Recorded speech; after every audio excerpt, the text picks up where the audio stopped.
তো গাইস সবার আগে টিকটক ভিডিওটা দেখো, তারপরে এই ভিডিওর ফানি কমেন্টস পড়বো। Let's go. এখানে লেবু দিন তো ভাই, লেবু আলি কত করে? লেবু ভাই আলিতে? কোন দুনে আছেন ভাই? লেবু তো আলিতে না ভাই, লেবু তো এখন ভরিতে বেচি। ভরিতে বেচেন মানে ভাই বুঝলাম না।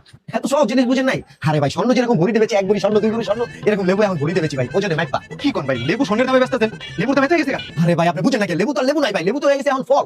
কি কোন ভাই, এত দাম হলে মানুষ খাইবো কেমনে? সারাদিন রোজা রেখে মানুষ লেবু কিনে একটু শরবত বানায় খাইছে, আর আপনি যদি এত দাম বাড়ায় দেন তাহলে কেমনে কি? অন্যান্য দেশে ভাই রোজা ইবাদতের লিগা, সব কামানের লিগা। আর বাংলাদেশে ভাই রমজান মাস আহে ব্যবসায়ী গেলে আপনি বুঝছেন ভাই। এটা কয় করে দিব? এত দাম হইলে ভাই দাঁড়ান আমি খাইতাছি। আচ্ছা দেই। ভাই দুইটা লেবু দিন তো। কি কর ভাই, দুইটা লেবু নেবে? আরে ভাই লেবুর যে দাম, লেবু তার কিনা খাইতে পারবো না। এই যে একটা পানি লইছি, দুইটা লেবু একটু জগের ভিতরে চুপ দিয়ে দেন ভাই। ইফতারের সময় এটা দিয়ে শরবত বানাই খামুনে, একটু লেবুর ঘেরা নাইলো আর কি। ওটাও দেন। ঠিক আছে ভাই, এটা দিয়ে এক মাস ইফতার করে খামুনে। আমি এমনি খাই আছি। तो चलिए शुरू करते हैं। লেবুর পরিবর্তে সবাই খেতে পারেন ভিমবার, কারণ ভিমবার আছে 100 লেবুর শক্তি।